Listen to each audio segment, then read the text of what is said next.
High বন্ধুরা, আমি চলে এসেছি আর একটা নতুন রিডিং নিয়ে আমার অমৃত সন্ধানী চ্যানেলে। তো বন্ধুরা, আজকে যাদের রিডিং করব তারা হলো এরিস, সানমুন, রাইজিং অ্যান্ড ভেনাস। তো এরিস, এই রিডিংটা স্পেশালি সিঙ্গলসদের জন্যে।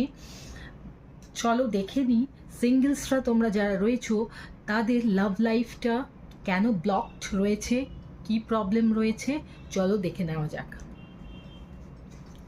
এরিস, সানমুন, রাইজিং অ্যান্ড ভেনাস, তোমাদের লাভ লাইফটা কেন হ্যাম্পার হচ্ছে, কি বাধা আসছে তোমাদের লাভ লাইফে, চলো একবার দেখে নিই। এরিস, সানমুন, রাইজিং অ্যান্ড ভেনাস।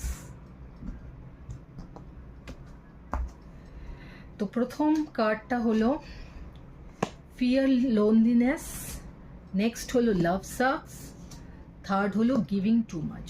তো এরিস বন্ধুরা, অক্টোবর মাসে আমি দেখতে পাচ্ছি যে তোমাদের লাভ লাইফটা ব্লকড রয়েছে তিনটি স্পেশাল কারণে। তো প্রথমটা হলো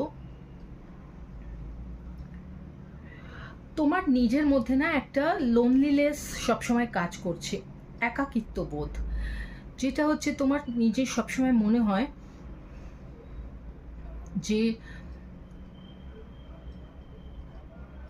তোমার মধ্যে বুঝি কোনো রকম দুর্বলতা রয়েছে, কোনো রকম ঘাটতি রয়েছে, যেটার জন্য বন্ধুরা তোমার দিকে আকর্ষিত হয় না, বা তোমার প্রেমিক প্রেমিকারা তোমার দিকে আকর্ষিত হতে পারছে না। এটা কিন্তু সম্পূর্ণ তোমার নিজের মনের একটা ভুল, জাস্ট তোমার নিজের মনের ভুল। এই জন্য তুমি কি করছো, তোমার যেহেতু কনফিডেন্সের অভাব হয়েছে বা হচ্ছে, সেই জন্য তুমি নিজে থেকে কোনো প্রয়াস করছো না, নিজে থেকে এগিয়ে গিয়ে কথা বলা, নিজে থেকে এগিয়ে গিয়ে প্রপোজাল দেওয়া, এই জিনিসগুলো তুমি করছো না, কারণ তোমার নিজের কনফিডেন্সের যথেষ্ট অভাব রয়েছে।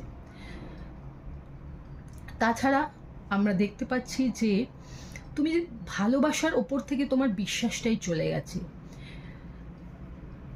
হয়তো তোমার কোনো পাস্ট এক্সপিরিয়েন্স খুব বাজে গেছে, যেটার জন্য তোমার মনের মধ্যে এটাই মনে হচ্ছে যে তোমার বুঝি, তোমার জন্যে বুঝি কোনো ভালো কেউ নেই, কেউ আসবে না তোমার জীবনে যে তোমাকে একেবারে এমন ভালোবাসবে যেটা তোমার কাছে সব থেকে বেশি আকাঙ্ক্ষিত। এই বিশ্বাসটাই না তোমার মনের মধ্যে থেকে চলে গেছে। তোমার খালি মনে হয়েছে যে তোমার জীবনে কোনো ভালো মানুষ বা প্রেমিক বা প্রেমিকা আসতেই পারে না, এই একটা বদ্ধমূল